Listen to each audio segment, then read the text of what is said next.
유튜브 시청자 여러분 안녕하십니까. 잔잔의 도론도담의 시간입니다. 강사님 안녕하십니까. 안녕하십니까? 밤늦은 시간에 나와주셔서 대단히 감사합니다. 오늘 도론도담의 주제는 성철 스님과 해오름의 차이점이라는 주제로 가지고 도론도담을 나눠보도록 하겠습니다. 예. 일단 요 주변 경관을 소개해 드리겠습니다. 뭐 말로 말씀드리는 것보다 한번 보시는 게 좋을 것 같아요. 자, 한번 보여 드리겠습니다.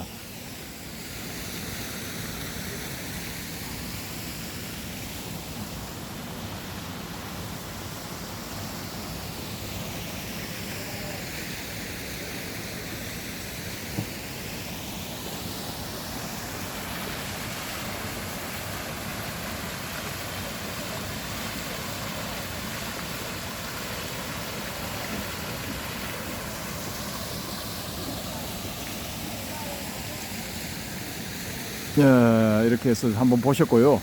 저기 너머는 저 너머는 이제 바다가 되겠습니다. 바다인데 어느 바다냐? 역시 해운대가 되겠습니다. 해운대 바닷가에 있는 어느 호텔들 중에 한 호텔의 앞이 되겠습니다. 여기는 이제 앞에 보이는 이 정원은 이 호텔의 정원이 되겠습니다. 분수대도 멋있고요. 괜찮네요. 자, 밤바다는 잘 안 보이니까 일단은 이제 분수대를 보여드리면서 썰을 한번 풀어보도록 하겠습니다. 오늘의 주제는 성철 스님과 해오름의 차이점입니다.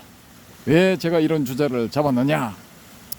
지난번에 우리 저 해오름님이 이 신신명 2탄을 보면은 신신명 1탄과는 다를 것이다 라고 말씀을 하셨는데, 제가 이제 그래서 기대를 가지고 신신명 2탄을 봤거든요.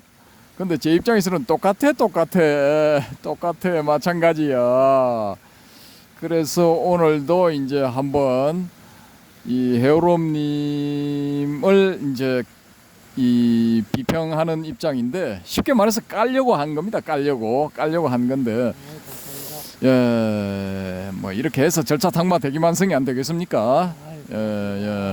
양해를 하신다고 하니까 뭐 실컷 한번 두드려 패보도록 하겠습니다. 자, 이게 왜 그러면은 성철 스님과 비교가 되느냐? 이 성철 스님도 도노돈수파예요. 도노돈수파인데 이 해오름님도 자칭 자신이 도노돈수했다라고 주장하는 분이에요. 도노돈수. 그러면 성철 스님하고 똑같이 도노돈수파잖아요. 근데 차이점이 있어. 차이점은 뭐냐? 성철 스님은 그 뒤에 성전함에서 이 철조망을 두르고 7년인가 9년인가 이게 내 외전을 드립다 봤어요. 공부를 하셨어. 근데 그게 이제 이 성전함 주변에 철조망을 두르게 된 이유가, 그게 이제 본의 아니게 그렇게 되었다라는 그런 썰도 있습니다. 댓글에 이제 올라와 있기도 했죠. 어느 분이 올리셨죠. 잘 보시면은 그분이 누구신지 알 수 있습니다. 댓글을 쭉 보신 분들은. 그런데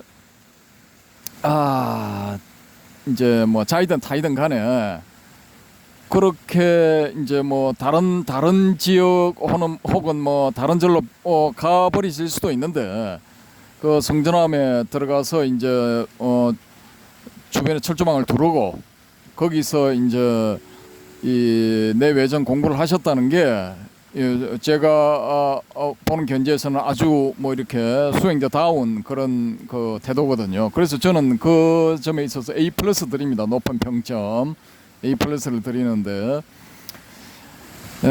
우리 해오름님은 제가 봤을 때는 이런 나이에 이제 대학교 3학년을 마치고 나서 대학교 4학년에 10,000원만 내면은 이제 또 공부를 계속할 수 있는 그런 상황. 그래서 수석 장학금이 나와 있는 그 상태에서 나는 이제 1대4 인연을 끝냈다, 내 할 바를 다 끝냈다 하고 또 차고 나갔죠. 그래서 이제 본인 입장에서는 이제 그때 이미 도노돈수가 된 거야. 결론적으로 말씀드리면은. 근데 그 뒤로 제가 이제 지금 이 해오롬님이 초기 불교를 활용을 해서 이 신심명을 해설을 하는 걸 보면은 그 이 대학교 3학년 상태에서 벗어나지를 못한 것 같아. 아이, 죄송합니다. 예, 교학 수준은 그냥 그때 그 시절에 머물러 있는 것 같아요. 그래 머물러 있으면서 간간히 이제 이 초기불교 학자들이 유튜브에 나오는 그런 그 나와서 이렇게 이야기하는 초기불교 교설들을 이렇게 이제 본인이 보시고 이 나름대로 이제 해석을 딱 이렇게 이렇게 감을 잡고 해석을 해 나가시는데 요번 이제 이 신심명 2에 뭐가 등장했느냐면 사념처가 등장을 했어. 사념처가. 근데 이 양반이 푸는 사념처는 제가 파악해놓은 사념처하고 전혀 상관이 없어. 그냥 본인 나름대로의 신수신법이야. 이게 난 궁금해.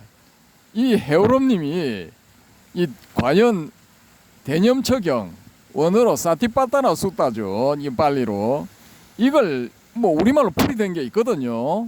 근데 그걸 한번 보기나 했는지 저는 못 봤다고 확신하거든요. 안 봤다고 확신해. 그거 보셨나요? 못 봤습니다. 그렇지. 봐도 다 잊었습니다. 아 이게 이 사티빠따나 숫다 그 대념처경에 나와 있는 그 내용하고는 이 신신명투에서 해오롬님이 이야기하고는 이 말씀하신 그 이 대념처 저 사념처하고는 아무 상관이 없어. 그러니까 본인식의 사념처야. 그러니까 그런 식으로 이제 이 초기불교의 모든 교리가 본인의 머릿속에서 이게 재구성된 거야. 그러니까 이게 붓다의 이 전통적 교설에 대한 전통적인 해설하고 아무 상관이 없어. 그것도 상관없고 그렇다고 해서 유명한 어떤 교수가 해놓은 그런 교설을 따라가냐? 그것도 아니야. 그냥 그런 걸 이제 부분들을 받아들여서 이 잡탕식으로 섞어찌개로 받아들여서 본인이 그냥 요리를 하나 해낸 거예요. 본인이 그런 식으로 해서 이제 이 신심명을 해석을 하니까 그냥 이게 잘 모르는 분들이 봤을 때는 그럴듯해. 막 자기가 모르는 뭐 사념처 이야기도 나오고 뭐 이렇게 저렇게 하니까 이걸 잘 모르는 분들이 봤을 때는 아씨 멋있게 보이지만은 그래도 조금 이거 그런 데 대해서 뭐 저는 사념처경 몇 번이나 읽어봤거든요. 읽어보고 뭐 그런 초기불교의 주요 교설들에 대해서 뭐 근거를 찾아가지고 경전적인 근거 그런 것도 다 점검을 해봤거든요. 근데 저처럼 이제 이 뺑뺑이를 돌면서 산을 빙글빙글 돌면서 이렇게 여기도 기웃 저기도 기웃 해가면서 이렇게 올라간 이런 케이스에는 이거 다 이렇게 이 주요 교설들은 다 훑어요. 다 훑었는데 이 해오롬님은 딱 이 대학교 3학년 말기 자기가 걷어차고 나간 그 시절에 이 초기불교 교학은 그 수준에서 정지 상태고 이 이제 전형적인 바쿠도의 약점이야. 그 뒤에 성철 스님처럼 철조망을 두른다든지 아니면 두문불출을 한다든지 해서 에라 내가 이 기왕 이렇게 되었으니까 불교의 모든 교설을 한번 내가 점검을 해버리라 하고 뭐 처음부터 쫙 이렇게 나갔으면은 뭐 자유자재로 지금 쓸 수 있을 건데 제가 봤을 때는 이거 영 아니고 엉뚱한 걸 갖다 붙여. 그리고 이 양반이 꽂혀 있는 거는 집중적으로 꽂혀 있는 거는 뭐냐? 12연기. 근데 제가 판단하는 12연기는 이 해오롬님이 푸시는 거는 이게 3세 양중 인과설로 풀어요. 우리가 80년대에 그걸 이 동국대학교 불교학과에서 그걸 배울 때는 야 이게 일본 사람 교설이다 이렇게 하기도 하고 그런데 원래 이거는 이제 설일체 유부에서 주장하는 전형적인 교설이거든요. 설일체 유부는 상좌부에서 한 100년 뒤에 상좌부가 성립되고 100년 뒤에 갈라져 나온 부파단 말입니다. 근데 이 부파에서 왜 12처를 3세 양중인과로 풀었느냐 하면은 이 사람들의 핵심이 뭐냐? 아공법유야. 나는 공하지만 법원이 있어. 그리고 3세 신류야. 3세는 과거 현재 미래는 존재해. 그렇기 때문에 이 12연기도 3세 시류의 기본 정신에 맞추어서 3세 양중인과가 되는 거예요. 그러니까 앞에 두 개의 지, 그러니까 무명행, 요건 과거야. 그 다음에 식부터 해가지고 쭉 6까지, 여기 8가지, 요 8가지는 현재야. 그 다음에 생노사, 이거는 미래야. 이렇게 과거, 현재, 미래로 놓고 이렇게 3세를 놓고 그 다음에 이제 현재는 과거에서 받은 업보고 미래는 현재에서 받은 업보니까 양중의 인과가 되는 거죠. 그래서 이걸 일본 학자들이 3세 양중인과다 이런 식으로 풀었단 말입니다. 3세 양중인과설. 근데 이 헤어롬님이 이 신신명에 자꾸 그런 식으로 갖다 붙여 12연기를 그런 식으로 하거든요. 물론 이건 이제 전통적인 해설이죠. 그렇게 전통적인 해설을 하는데 제가 불만인 거는 뭐냐면은 제가 보는 12연기는 이건 완전 막 이거 웃기는 거예요. 교설 자체가 이거 웃기는 거야. 연기를 정확하게 설명한 것도 아니고 이게 12연기를 만들어내 놓은 어떤 그 논사 혹은 어떤 아란이 될 수도 있겠죠. 그 사람의 고유의 그 사람 개인의 어떤 주장이다라고 저는 그렇게 보거든요. 그래서 이게 연기의 가장 최악의 상태, 연기를 가장 이 왜곡시킨 경우를 12연기라고 저는 그렇게 본다고요. 그러면은 이 전형적인 입장에서 봤을 때는 제가 틀린 거죠. 제가 이제 독단적인 해설을 하는 거죠. 독단적인 해설을 하는 건데 그게 왜 그렇게 되느냐는 다음 기회에 차근차근 하나씩 말씀을 드리겠는데요. 어찌됐건 간에 제가 보는 입장에서는 이 성찬대사의 신신명은 이게 대성의 관점에서 바라보는 마음의 어떤 상태 내지 마음의 운용 내지 어떤 기제 이런 걸 이렇게 풀어놓은 건데 이 헤어롬님은 자꾸 이거 소위 말하는 소성의 핵심 교리인 12연기를 가지고 그걸 풀려고 노력을 하는 거예요. 거기다가 이제 아무 상관없는 이거 사념처까지 등장을 했어요. 사념처까지. 거기서 이 사티파타나 수타의 이 마하 사티파타나 수타 하면 대념처경이고 사티파타나 수타 하면 그냥 염처경이라 하거든요. 근데 내용은 똑같아. 내용은 똑같은데 거기서는 이 핵심이 뭐냐면 위파사나 수행을 하기 위해서 그 사념처를 이야기를 한 거예요. 그걸 하려고 이제 이 본보기로서 이렇게 이제 예를 든 것에 신수신법의 4개가 올라왔는데 그걸 이제 신신명에 자꾸 갖다 붙이는 거예요. 성찬대사의 신신명은 맨 앞에 잘 나타나 있어요. 이거니 저거니 따지고 뭐 선택하고 이런 하지만은 12연기는 따지고 선택하는 거예요. 내용 자체가 하나하나 따지고 머리카락에 홈파듯이 그런 식으로 따져보고 그 다음에 선택을 하고 하는 게 12연기를 만들어낸 논사 내지 아라하니 뜻하는 바라고 저는 그렇게 보거든요. 근데 이게 그때 당시에 이 설일체 유부의 어느 논사가 이걸 만들어낼 그 당시의 어떤 그 패러다임에서는 이게 맞을 수도 있어요. 이 12이지 연기가 아주 중요한 그런 그 교학의 대상이고 하기 때문에 이런 식으로 풀 수도 있다고요. 이걸 가지고 다른 모든 교설을 여기에 비춰가지고 원래 그러네 판단하는 기본이 될 수도 있어요.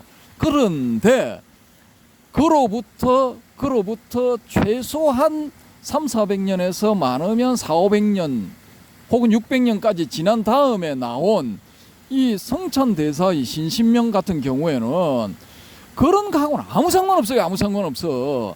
이 양반은 그냥 자기가 죄를 지어서 한센병에 걸렸다. 뭐 옛날 말로 하면 나병이죠. 나병에 걸렸으니까 그 죄를 사하여 주십시오. 그 해가 대사가 그럼 네 죄를 갖고 와봐라. 그럼 내가 사해 줄게. 그렇게 했는데 아무리 찾아봐도 죄가 없습니다. 아 그래 네 죄를 벌써 사했다. 그래서 마음의 어떤 개발을 받고 거기서 자기 마음을 이렇게 밝히는 그런 계기가 되었기 때문에 이 사람이 자기 저술의 제목을 신신명이라고 해요. 마음 심자, 믿을 신자, 마음 심자. 예? 그걸 이렇게 비석에 새기는 글씨처럼 당신이 이 새겨서 명심하라라는 그런 의미에서 신신명이라는 제목을 붙였는데 얼토당토하게 초기불교 교설들을 자꾸 갖다 붙이는 거야. 이건 당신은 지금 이거 성찬대사를 모독하고 있는 거야. 내가 성찬대사라면은 해오름 당신한테 이렇게 이야기하겠어. 이건 배신이야 배신, 배반이야 배반. 이렇게 이야기를 하겠다고. 전혀 그 성찬대사가 그 신신명을 지은 뜻하고는 맞지 않다라고, 맞지 않는 해설이고 그런 시도다라고 저는 이제 이렇게 보는 것이고요. 자, 왜 그러면 제가 이런 말씀을 자꾸 드리느냐? 이 빠꾸또들은 약점이 있어요. 그냥 이 이거 돈오돈수 하는 그 순간 나는 모불통지다, 나는 전부 다 안다, 전부 다에 통한다, 뭐 도를 찾는 그 길에 있어서는 내가 최고다, 나를 넘어서는 자는 없다, 이런 착각에 빠져 있어. 예? 이런 착각에 빠져가지고 다른 그 설명 이런 걸 안 본다고요. 그러니까 직지인심하는 데는 뛰어날지 몰라도 문제는 뭐냐? 그 외에 다른 데는 어둡다는 거야. 특히 교설 같은데 이건 차근차근 다시 공부를 해야 돼, 성철 스님처럼. 그래서 저는 자기가 뭐 돈오돈수를 했지만은 철조망을 두른 성철 스님을 높이 평가하는 겁니다. 이 신신명을 이야기를 할 때 이 해오름님 같은 빠꾸또 출신들은 할 수 있는 방법이 딱 한 가지가 있어. 예? 도덕경 해설하는데 한번 보니까 여러분 바로 이겁니다. 이거 아시겠죠? 보이시죠? 뭐 이거 하는데 이걸 해야 돼. 예? 대성불교를 풀이를 한다든지 선종의 어떤 내용에 대해서 강의를 한다든지 하면은 이걸 해야 돼. 주먹 쥐고 들어올려. 주먹 쥐고 들어올려. 이게 인디언들이 이름 지을 때 그러죠. 뭐 늑대와 추몰 뭐 이런 식으로 이름을 짓죠. 이 해오름님의 이름을, 별명을 우리는 주먹 쥐고 들어올려. 이걸 해야 된다니까. 주먹 쥐고 들어올려. 예? 이거 보이십니까 여러분? 주먹 쥐고 들어올려. 이렇게 할 때 여러분이 이제 한 소식을 딱 하셔야 돼. 이걸 보시는 순간. 예? 이렇게 돼야 되는 거야 이게. 이런 제가 봤을 때는 이게 맞는 건데 돈오돈수가 이게 초기 불교에서는 돈오돈수 입도 번 것 아니에요 이 양반들이. 예? 그냥 뭐 교설 이야기하고 사선정을 닦는다든지 아니면은 위파사나를 사념처를 통한 위파사나를 닦는다든지 이런 거야. 근데 이 사르나트라는 도시 처음에 석가모니불이 성불하고 난 다음에 자기가 깨달은 내용을 알려주려고 하니까 이게 마땅한 사람이 없어. 그래서 선정에 들었던다든지 아니면 과거를 회상을 해보니까 알라라칼라마 비상비비상처정을 자기한테 가르쳐준 사람, 이 사람은 될 것 같아가지고 그 사람이면 되겠다 싶어서 이렇게 딱 선정에 들어서 살펴보니까 이미 떠났어. 인간극장에서 퇴장했어. 그래서 그 다음 그 무소유 처정을 가르쳐준 사람 한 사람 있죠. 또 그 사람 또 해보니까 그 사람도 갔어. 그러면 누구한테 알려줄까 고민을 하는 차에 그렇지, 나를 경호해주고 따르던 오비구가 있었지, 그 오비구한테 알려주면 되겠다 해서 그 오비구를 찾아서 산 넘고 물 건너서 갑니다. 거의 뭐 한 보름을 갔다는가 열흘을 갔다는가 서쪽으로 가서 이 사람들을 찾아내. 사르나트라는 조그마한 도시가 있어요. 그 도시 교회에 머리가다바라는 고 불리는 데가 있어. 그게 뭐냐, 우리말로 이렇게 바꾸면은 사슴동산이에요. 사르나트 교회의 사슴동산으로 찾아가 이 5명을. 근데 그 5명이 우리 석가모니 저 고타마, 그때는 고타마라고 불렸죠. 고타마 수행자가 오면 우리 모른 척하자. 저 인간은 타락했잖아. 우리가 타락자라고 이렇게 그 딱지를 붙이고 우리가 떠나왔으니까 저 인간이 가까이 와도 일어서지 말자 했는데, 다짐을 했는데 석가모니 불이 가까이 오니까 자기도 모르게 그냥 벌떡벌떡 일어서 가지고 오십니까 하고 합장하고 허리를 깊이 숙여서 절을 한 거예요. 맞이를 한 거야. 그래 거기서 이제 법문을 쫙 하는데 뭐 바람의 금객님 말씀에 따르면 중도 법문 주된 법문이 중도 법문 또 무화 뭐 이런 걸 핵심으로 해서 이렇게 가르침을 주니까 그냥 촥촥촥촥 이렇게 이 차례대로 오비구가 교진녀부터 시작해서 5명이 차례로 이렇게 3, 4일 안에 전부 아란이 되는 거야. 아란이 되는데 이게 선불교 초창기의 선종의 방식인 은하대오하고 똑같아요. 이 방식이 이 선종에서 주장하는 그 방식이 초기 불교 최초의 이 설법 초전 법륜에서 행해졌던 방식하고 똑같은 방식이에요. 이게 바람의 금객님 여기에 대해서 댓글 한번 달아보십시오. 이게 다른지 같은지. 저는 같다고 보거든요. 이게 같다고 보기 때문에 선종에서 이렇게 제시하는 그 방법이 저는 잘못된 거라고 안 봐요. 바로 석가모니가 썼던 그 방법으로서 이 깨달음의 길로 직접적으로 인도한다고 보거든요. 그걸 풀어놓은 게 성찬의 신신명이란 말입니다. 그렇기 때문에 우리가 지금 전해지고 있는 초기 불교의 교설들 12연기 이런 거는 아비달마 논사들에 의해서 전부 각색된 거라고 보시면 돼요. 각색된 이런 교설들을 석가모니 불의 원음이다 원형이다 뭐 이런 식으로 주장하면은 그거는 아무것도 모르는 사람이야. 불교 교학에 대해서 진짜 X도 모르는 인간이에요. 그러니까 모르는 거야. 모르기 때문에 그런 이야기를 하는 거예요. 조금만 공부를 해보면은 저하고 비슷한 생각을 가지게 되거든요. 그러니까 그런 사람들이 그런 식으로 왜곡시켜서 남겨놓은 그런 걸 가지고 성찬대사가 석가모니가 이 초전 법륜에서 사용했던 그런 방식에 의해서 바로 이렇게 직진심 견성성불 하는 식으로 이렇게 풀어놓은 그 내용을 초기 불교 교설들 왜곡됐을 가능성이 거의 100%인 그런 교설들을 가지고 풀어낸다는 거는 이건 말도 안 되는 소리다라는 거예요. 이건 쉽게 말하자면은 국그릇을 그냥 간장종지 안에 쑤셔 넣는 거야. 코끼리를 그냥 일반 가정용 냉장고 안에 집어넣으려고 노력하는 거야. 야, 제가 봤을 때는 이게 얼토당토하는 거야. 이건 안 돼. 이건 이 진짜 해삼이 나무에 올라갈 때까지 해도 이건 절대로 안 돼요. 안 되는 거야. 이게 안 되는 걸 시도를 하고 있다고. 근데 본인은 멋있게 풀어낸다고 지금 착각하는 것 같아. 제가 봤을 때는 그래요. 그러니까 이걸 풀어보겠습니다. 이걸 그냥 놔둘 수는 없어서 이렇게 이야기를 하는데 본인이 끝까지 마이웨이를 가겠다, 나의 길을 가겠다. 가세요. 안 말립니다. 안 말립니다. 왜냐? 미리 이제 저처럼 이렇게 보는 경우도 있다는 걸 여러분한테 이제 말씀을 드리고 이런 걸 염두에 두시고 한번 봐보시라는 겁니다. 봐보시면은 이제 이 어떻게 될 건지 얻을 건지 잃을 건지 혹은 이게 틀린 건지 맞는 건지 여러분들 각자가 받아들이시면 되는 거거든요.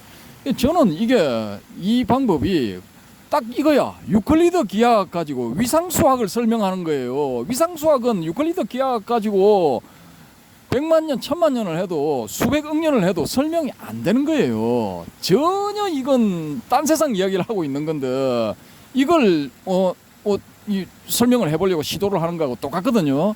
근데 끝까지 가보겠다니 그 끈기와 노력만 제가 인정을 합니다. 인정을 하는데 이런 그 3탄도 해놨습니다. 3탄을 해놨으니까 3탄도 또 그런 식으로 풀었지요. 그렇죠. 3탄 기대됩니다. 여러분 신신명 해오름님의 신신명 해석 3탄 꼭 보시기 바랍니다. 꼭 보시기 바랍니다. 이 영상을 보시고 혹시 안 보신 분들은 1편부터 다 보세요. 1편, 2편, 3편 다 보시면은 이게 제가 왜 이런 소리를 하는지 이해를 하시는 분들도 계실 거고 아니 저 또라이가 지금 이 법사님이 말이야 훌륭한 설법을 하시는데 왜 제가 태클을 거나 하시는 분들도 계실 거고 이 각양각색으로 나올 건데 뭐 참 기대가 되는 바입니다. 많이 걸어주셔야 제가 좀 더 똑바로 할 거 아닙니까? 그래서 하여튼 제가 봤을 때는 그렇습니다. 그리고 우리가 이제 익히 알려진 그런 문구들이 있지 않습니까? 이 성찬대사의 문구는 맨 앞에 내고 거기에 다 들어있거든요. 그리고 헤어롬님이 도덕경을 이제 막 멋있게 푸시는데 요건 제가 봤을 때는 이 도덕경을 이렇게 자기 나름대로 푸르는 모든 사람들이 이걸 한번 봐야 돼. 이걸 봐야 돼. 진짜 봐야 돼. 이건 볼만한 가치가 있어. 이게 선생들도 도덕경 선생들이라 하는 사람들도 이걸 봐야 돼요. 그만큼 제가 봤을 때는 가치가 있고 멋있게 풀어놨어. 근데 이건 어디까지나 이 노자의 도덕경이란 말입니다. 근데 이게 제가 왜 이제 또 이런 말씀을 또 드리느냐 하면 삼천포로 빠지는 게 아니고 불교가 처음 들어왔을 때 삼조 성찬대사의 시대까지만 해도 소위 말하는 격의 불교라는 게 유행을 해요. 이게 뭐냐 하면은 불교를 도교의 관점에서 도교의 용어로 설명을 하는 거예요. 그래서 처음에는 반야심경의 공도 이거 무라고 풀었어요. 무라고. 공을 무라고 풀었다고. 업설무, 태허 뭐 이런 식으로 풀었다고. 거기에다가 뭐 위진 남북주 시대의 이 현학 뭐 칠현 같은 이런 사람들 세상을 세상을 등지고 이렇게 언거를 하던 칠현의 이런 그런 그 사상들 그런 쪽에서 이렇게 기준을 잡아서 이렇게 푼 걸 격의불교라고 하거든요. 근데 이게 석도안이라는 사람이 도안 스님이 이제 딱 나타나가지고 4세기경에 야씨 이거 우리 잘못한 거다 하면서 불교를 불교식으로 풀어야지 왜 불교를 도교식으로 푸느냐 이건 잘못된 거다 바로 잡자 해가지고 많이 바로 잡았는데 그래도 이게 한 300~400년 더 내려가요. 이렇게 격의불교식으로 푸는 게. 근데 이 우리 그 헤어롬님은 그런 냄새도 좀 나. 그런 냄새도 좀 나는데 노자의 도덕경에 대해서만은 그건 불교가 아니고 어디까지나 노자의 사상이죠. 근데 그걸 푸는 데 있어서는 타의 추종을 불허한다고 저는 보거든요. 그것만은 진짜 뛰어나게 잘 해놨어요. 그러니까 도덕경에 관심이 있는 분들은 다른 거 보시기 전에 이거부터 먼저 한번 보셔요. 이걸 보시고 다른 걸 보시면 지금 제일 유명한 그 풀이가 도올 김용옥의 풀인데 그거보다 나은 것 같아. 제가 봤을 때는. 예, 근데 이걸 보시고 또 이제 신신명도 한번 봐보세요. 신신명을 보시면은 신신명은 난 이건 아니야. 이 양반처럼 하면은 이 성찬대사를 모독하는 거야. 이거 완전히. 성찬대사를 가급적이면 끌어올리려고 제대로 성찬대사의 어떤 그 속마음을 풀이하려고 나는 많이 노력하고 있고 그 뭐 성철 스님도 보면은 그 성찬대사의 그 신신명 앞부분에 금방 방금사님 이야기한 앞부분이 전부 다 성찬조사의 신신명이 핵심은 앞부분에 다 있다. 그 밑에 그 37까지는 1 빼고 36까지는 앞부분을 주석하는 거에 지나지 않는다 하는 그런 말씀을 그 유튜브에서 하시는 걸 내가 봤거든요. 근데 제가 그 뒷부분을 쭉 보니까 그건 아닌 것 같아요. 뒤에 갈수록 더 연기법이 좀 나오는 것 같고 또 12처 문제 또는 뭐 촉의 문제 이런 문제가 나오는 것 같고 마지막 부분에 신심불이 뭐 불이신심 나오는데 저는 이제 그 신심을 믿는 마음으로 이렇게 마음에 새겨두면은 복이 될 말씀 이렇게 해가지고 풀었는데 그 마지막 부분을 제가 최근에 그거를 번역을 했는데 그거 보니까 이 신자가 믿는다라는 뜻도 있고요. 안다, 깨닫는다 이런 뜻도 있더라고요. 그래서 요번에 제 3탄에서는 신심이라는 문제를 그때 마음은 뭐 본래 마음이 될 수 있겠죠. 일심 또는 뭐 진여심, 뭐 자성 청정심 그거를 깨달을 수 있는 본래 면목 또는 뭐 진여를 또는 뭐 불성을 깨달을 수 있는 있는 말씀인데 그거를 성찬조사님이 그렇게 신신명의 내용이 불성을 깨달을 수 있다. 즉 자기 자성을 깨달을 수 있고 뭐 열애장을 깨달을 수 있는 그런 어떤 마음에 콕콕 새겨 들을 만한 그런 어떤 말씀이다 하고 요번에 3탄에는 그렇게 좀 더 풀어봤어요. 어차피 마지막에 신신명 말기에 가서는 불이신심을 또 제가 또 풀이할 건데요. 어쨌거나 간에 제가 보니까 제가 제 나름대로 12연기를 뭐 제 나름대로는 회통했다고 생각하지만 그 어떻게 보니까 모르겠어요. 나는 내가 보건대는 성찬 조사님이 아무래도 연기법을 공부를 좀 하신 것 같은 그런 생각이 들어요. 모르겠어요. 그러면서 그 뒷구절에 앞으로 나오는 구절에 보면은 주관, 객관, 객관, 주관 그런 말들이 많이 나오는 거 보니까 이 주관은 객관으로 말미암아서 주관이고, 객관은 주관으로 말미암아서 객관. 이게 자체가 이미 연기법이거든. 연에서 연생법. 연기는 다른 말로 연생이나 마찬가지인 의미인데 연에서 일어나는 거데 주관은 객관을 연에서 말미암아서 주관이라 하고 객관은 주관으로 말미암아서 객관이라 하기 때문에 이 주객이 서로가 서로에게 연에서 일어나는 법이라는 거죠. 그 부분이 밑에 이렇게 앞으로 이제 몇 장이 나올지 모르겠지만은 그게 있어가지고 저는 그래서 앞부분을 제 신신명의 제 1장을 그런 식으로 연기법을 대동해서 제가 뭐 어떻게 보면 방금사님 말씀처럼 좀 무리한 풀이가 될란지는 모르겠습니다만 제가 보건대는 그냥 연기법을 있는 그대로 그냥 간단하게 아주 우리 심플하게 우리 방금사님 말씀대로 아주 심플하게 복잡하게 뭐 12연기 그 필요 없이 아주 심플하게 풀어놓은 연기법이라고 저는 그렇게 보고 있습니다. 이제 뭐 자기 변명을 이렇게 하셨는데 일리 있습니다. 그래서 제가 주장하는 게 뭐냐면 12연기를 가지고 해대지 말고 차라리 연기법을 가지고 연기법을 들이대면서 풀어라. 그건 괜찮다는 거예요. 그건 그 붓다의 그 원음이기 때문에 그건 괜찮은데 12연기는 이건 이 설일체 유부 논사의 작품이지 붓다의 작품은 저는 아니라고 봅니다. 경전에 그런 내용이 나온다 하더라도 그 경전도 제일 오래 거슬러 올라간 게 AD 700년까지거든요. 그 이후에 다 문자화 된다든지 아니면 빨리면 암송대 내려왔죠. 그죠? 암송대 내려온 것이기 때문에 충분히 거의 뭐 1100년, 1200년 정도의 시간이 지난 뒤부터 정착된 것이기 때문에 윤색되었을 가능성이 굉장히 높습니다. 저는 거의 100% 그 유부 논사의 작품이라고 보거든요. 그걸 가지고 그 12연기를 가지고 온도 끄집어낼 수 있고 저기 저 뭡니까 저 12차 18개 다 끄집어낼 수 있어요 거기에. 그러니까 이걸 자기 딴에는 여기저기서 딱 조금씩 끄집어내 가지고 짜깁기를 해서 12개를 딱 만들어서 과거 현재 미래로 놓고 그 삼처 양중인과식으로 전개를 해놨겠죠. 유부의 정신에 맞게끔.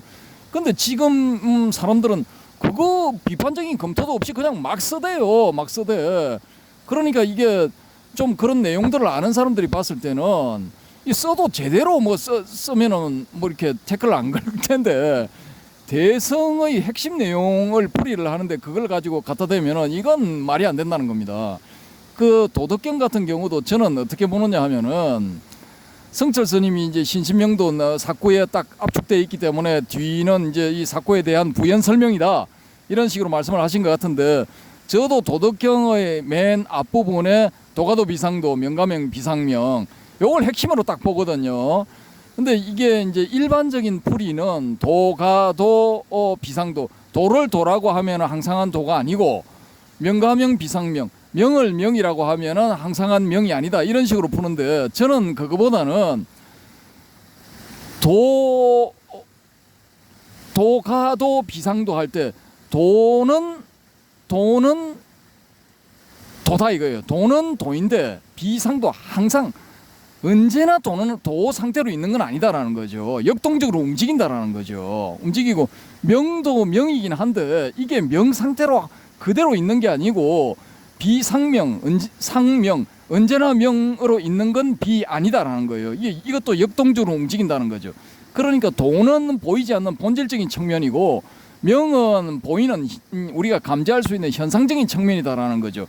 이 두 측면이 서로 역동적으로 주고받으면서 이렇게 순환한다.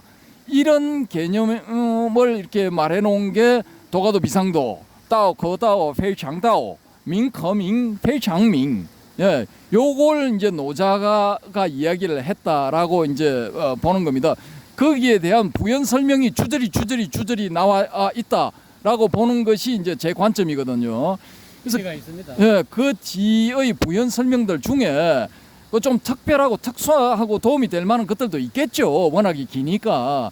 그렇지만 핵심은 이미 앞에 두 구절에 다 들어있다는 거예요. 이게 그 두 구절을 이에 대한 해석을 그런 식으로 이제 역동적으로 이게 전개되는 것을 이제 내가 다 이야기를 하겠다라는 이 노자의 뜻을 감안을 하고 뒷부분을 보시면은 훨씬 수월하게 그 핵심들을 잡아낼 수가 있다고요. 그 양반이 무슨 말을 하는 건지. 그래서 저는 그런 생각을 가지고 쭉 보니까 쭉 뭐 그냥 뭐 일관되게 다 물 흐르듯이 다 이해가 되더라고요. 그래서 이제 이 엑기스를 잡아내는 게 굉장히 중요한데, 그래서 이 우리 선가에서 이렇게 이제 가장 핵심적인 내용 경전으로까지 이제 격상시켜 놓은 그 육조 해능의 이 법보단경을 제가 이제 한번 제 식대로 풀어볼게요. 풀어드릴 텐데, 지금 나와 있는 법보단경 해설들을 제가 보면은 이게 핵심을 잡지를 못해요. 일단은 핵심을 이 해능이라는 사람이 주장하는 가르침의 핵심이 뭔가 그걸 딱 캐치를 하고 법보단경을 딱 보면은 이해가 다 돼요. 다 들어와. 근데 그걸 잡아내지를 못하고 보면은 문자 해석밖에 안 되는 거예요. 문자에 대한 해석. 그걸 벗어나지를 못해요. 그러니까 그걸 제가 이제 한번 이 법보단경을 가지고 한번 시도를 해보겠습니다. 핵심을 잡고 먼저 핵심을 잡고 나머지 그 내용들을 풀어나갈 때 어떤 식으로 이게 전개가 될 수 있는가를 한번 이렇게 보여드리도록 하겠습니다. 그건 이제 요번에는 들어가지는 못하고요.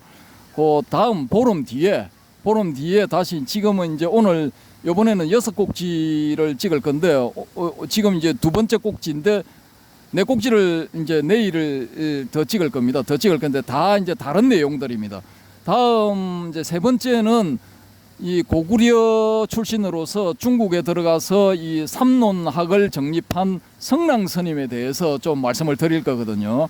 이 삼론의 사상은 초기 이 선종사에 있어서 아주 중요한 내용이고 선종의 그 이론적인 뒷받침을 강력하게 해주는 사상이기 때문에 이 중국 삼론학에 대해서 조금 알아두실 필요가 있습니다.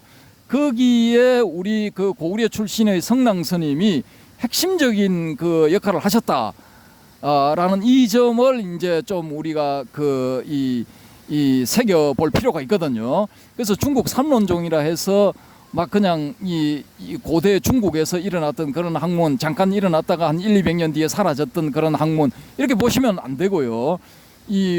우리 그 고구려 출신의 이 성랑 스님이 아주 이 중국 삼론종의 이 기초를 닦았습니다. 기초를 닦았기 때문에 그 점에 대해서 이제 다음 세 번째 꼭지에서 한번 말씀드려 보도록 하겠습니다. 예, 이상으로 이 헤어롬님의 신신명 2탄에 대한 비평을 마치겠습니다. 아유, 우리 방금사님 법보단경 기대하겠습니다. 진짜 너무 좋은 말씀을 해주시고 많이 기대가 됩니다. 어쨌거나 간에 저도 방금사님의 어떤 그 비평을 들었고 나름대로 충고를 들어보니까 제가 조금 더 신신명을 조금 더 심도 있게 해야 되겠다.